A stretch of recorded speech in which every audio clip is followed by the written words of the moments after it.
Good morning. And so I'm going to continue with Traktum's book. And this little chapter is called One Ground, Two Paths, Two Results. The one ground is the union of emptiness and clarity, the essence and nature of awareness. Whenever the luminous pervasion surges forth from the essence, and this is every moment, the energy of this surging manifests as appearances.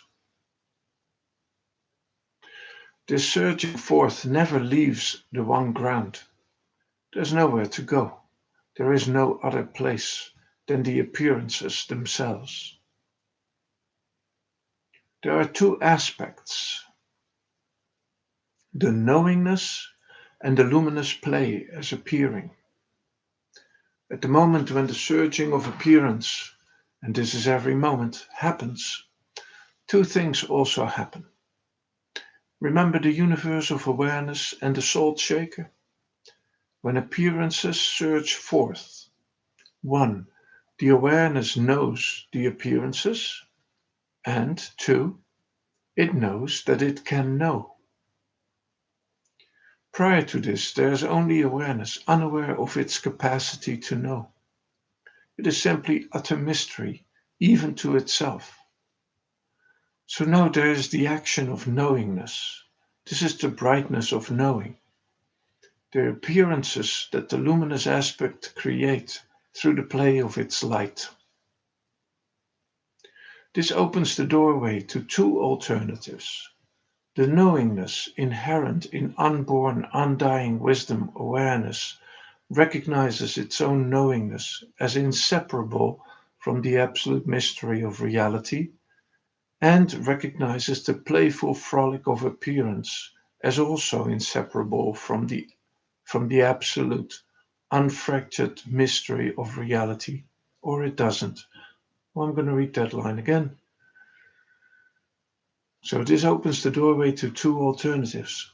The knowingness inherent in unborn, undying wisdom awareness recognizes its own knowingness as inseparable from the absolute mystery of reality and recognizes the playful frolic of appearance as also inseparable from the absolute unfractured mystery of reality, or it doesn't.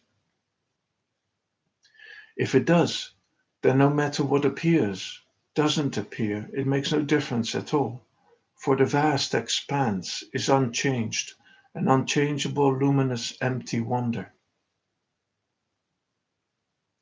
Now, if it does not recognize this, then the knowingness is mistaken for a subjective knower, and the appearances for objectively existent entities. If it is mistaken, then the point instant when the surging of luminosity from, in, as takes place, the knowingness mistakes itself for a subjective entity, and that entity is felt as the feeling of being, the I am, infinite, blissful, and profound, and wrong. The sense of existence, beingness, the I am, is the root mistake and building block of all delusion. Buddha was exactly clear on this matter, as were other great masters like Nisargadatta Maharaj. The insight of Buddhahood, enlightenment, is beyond the touch of is and existent non-existent, is or is not, being non-being. It is beyond the touch of any concept, world, or structure of human experience.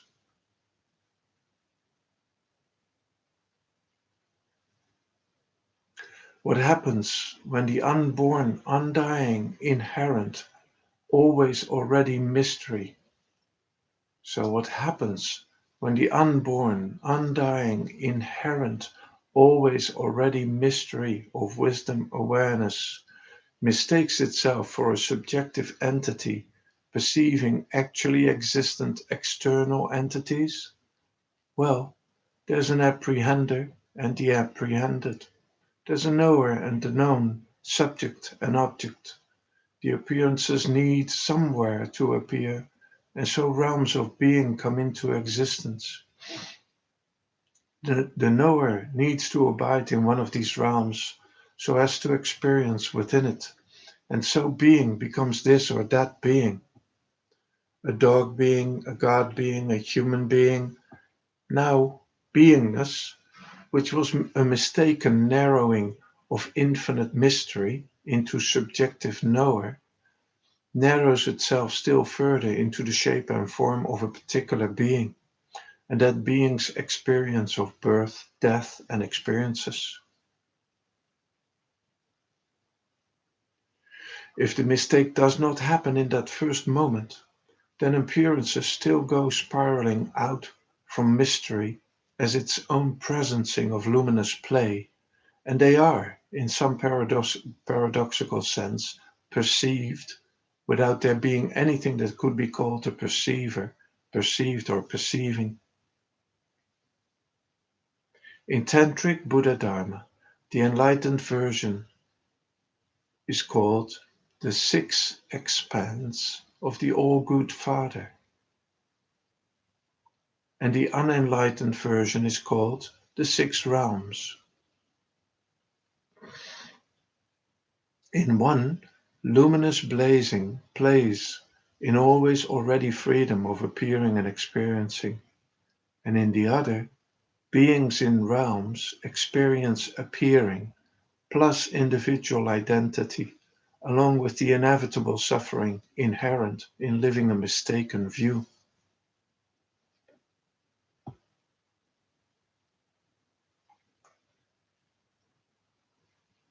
At one point, in order to get out of the institution where he felt he, Napoleon, certainly did not belong, my dad's friend pretended he was Eddie. This is about a story he told earlier about a friend of his father who thought at some point, because of a shock in the war that he went through, he thought he was Napoleon.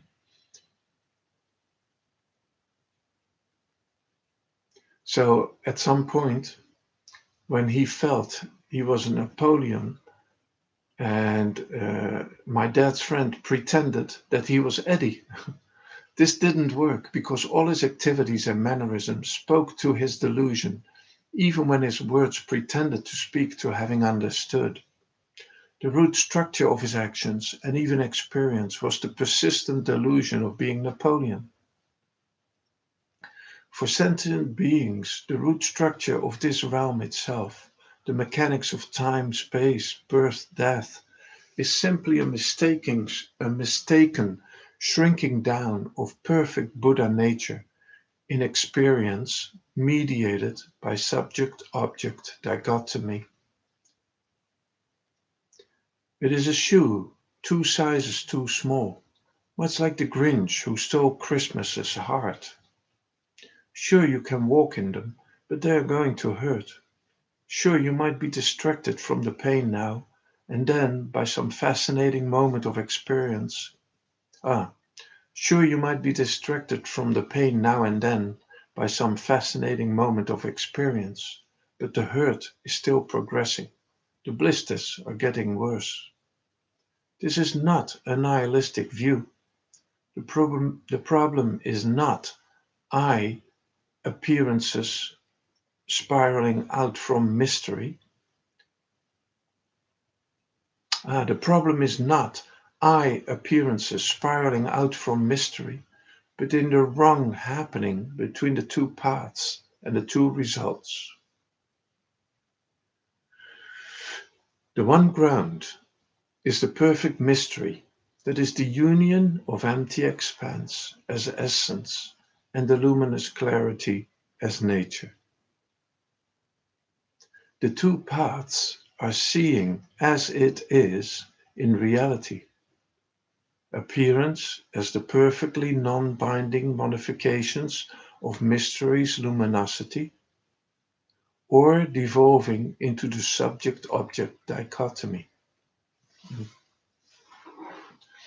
If it is the second, then it is simply a fact that all aspects of any realm's structure is tinged with delusion in such a way that even the best moments carry a seed of suffering. This is lucky because it pushes beings to wish for realization of the reality that is wisdom bliss without the seeds of falling back. One ground, two paths, two results.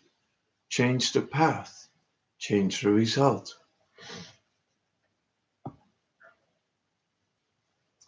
Here are the miracle signs you want: that you cry through the night and get up at dawn, asking that in the absence of what you ask for, your day gets dark, your neck thin as a spindle, that what you give away is all your own, that you sacrifice belongings, sleep, health, your head, that you often sit down in a fire like wood, and often go out to meet a blade like a battered helmet. When these acts of helplessness become habitual, those are the signs. This was a verse from Rumi.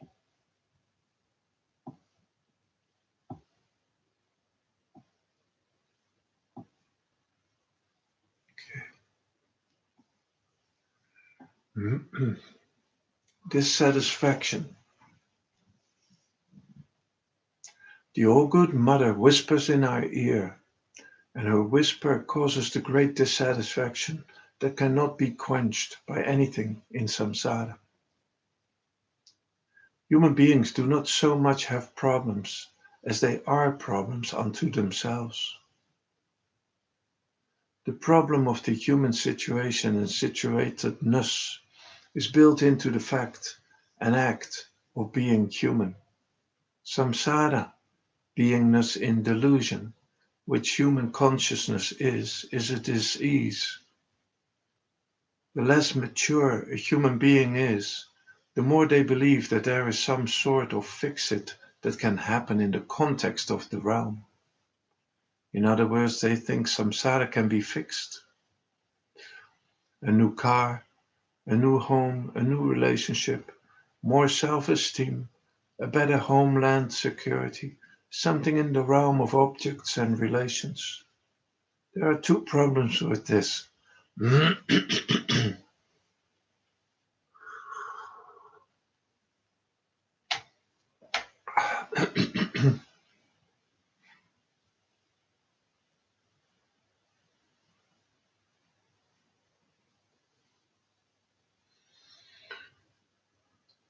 So we think samsara can be fixed. A new car, a new home, a new relationship, more self-esteem, a better homeland security, something in the realm of objects and relationships. There are two problems with this. One, impermanence, and all fixes in the realm of things and relations are impermanent, and so ever the fix carries the anxiety of loss. And two, the shoe of beingness itself, let alone the shoe of birth and death, is two sizes too small.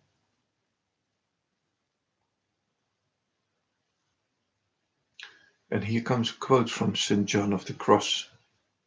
The soul that is attached to anything, however much good there may be in it, will not arrive at the liberty of divine union. For whether it be a strong wise rope or a slender and delicate thread that holds the bird, it matters not if it really holds it fast. For until the cord be broken, the bird will not be able to fly. St. John of the Cross.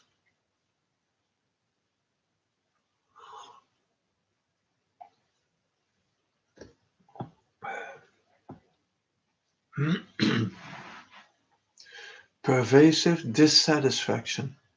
This is not merely that adolescent dissatisfaction with society or the man, some fantasy of how you have been held back due to race, age, gender, size, religion.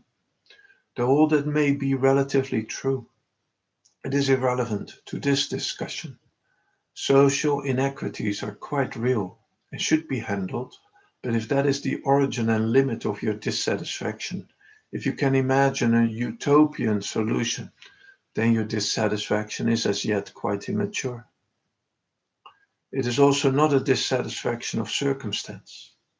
If you had a better job, a relationship with your twin flame, if you went dolphin swimming and had an ayahuasca adventure, a heart orgasm, this, that, or any imaginable experience, even if the experience was uninterrupted, if you feel this could assuage, console your dissatisfaction, then you are as yet spiritually immature.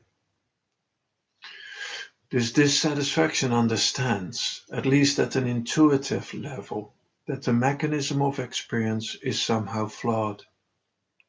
At a much deeper level, it understands that the concept experience is itself flawed, as it will always contain the subject object duality of experiencer and experience.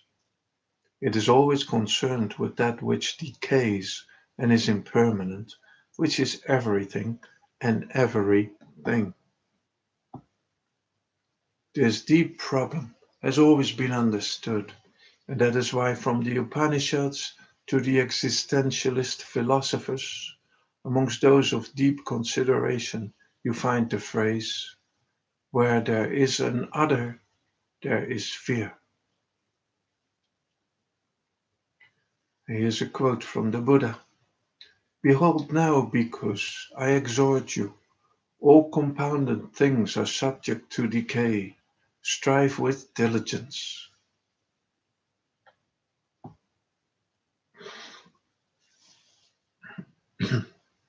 A freedom that does not have the seeds of falling back into unfreedom. A happiness that does not have the seeds of falling back into unhappiness. A life abundant that does not have the seeds of falling back into birth and death. This is the real meaning of all human longing. This freedom, bliss, happiness must always already have existed and not be created, for then it could be destroyed. It must not come from or abide in the realm of created things, though it may well turn out that created things abide in and of it. Within the construct of human life, this is not possible. This does not mean it is not possible for the quantity of awareness that calls itself a human being. It simply means it is not possible for that very limited, narrow, constricted configuration of consciousness that identifies itself as human being. If the wave had self-consciousness,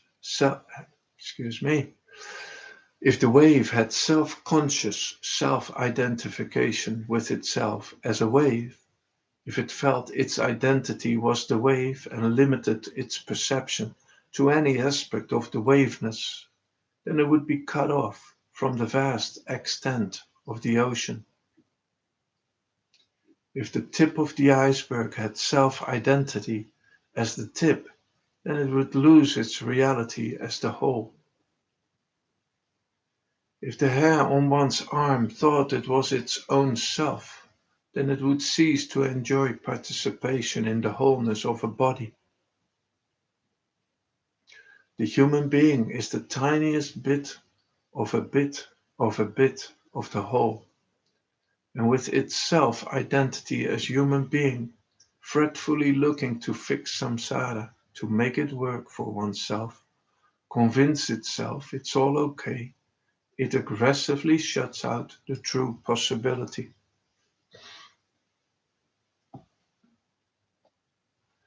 No matter how you structure your life in accord with the axioms and dynamics of the human realm, suffering will be inherent.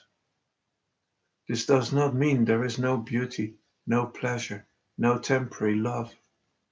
It does, however, mean that each and every one of these carries the seed of angst, anxiety, hope, fear, birth, death within them.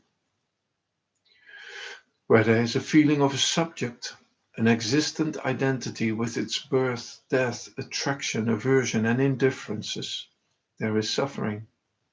Pure and simple, no way around it. If you cannot understand this truth, then it simply means your consciousness has not matured to that point. Happily, suffering is a patient teacher, and when you're done with endless strategies to make it somehow work from some or another configuration or objects, relation, state of consciousness, you will understand. When you are, as Trungpa Rinpoche used to say, hopeless, then you can begin. Hopelessness is the ground. Samsara, life in the human realm, constructed from delusion, is always tinged with suffering. It is a hopeless situation. Every single atom of samsara and cell of the body wants it to be otherwise, but it is not. My father's friend could not make life as Napoleon pretending to be Eddie work. There was just no way. Life as Napoleon also could not work because he was not Napoleon, and fear, suffering, angst were all built into the strategic system of thinking himself to be Napoleon. Buddha's first noble truth, this whole matter discussed here, is a fierce argument with the rationale of human life, which can be summed up by the idea of being made happy. To be made happy by any object, relation, circumstance is simply to enter the realm of angst, because you then be made unhappy. Only a happiness that is always already and not based in even the physics of the human realm can be permanent, without the seeds of falling back. Until you know this, in a stable fashion, 24/7, 365, waking or sleeping, as lived experience, then you are right to be profoundly dissatisfied.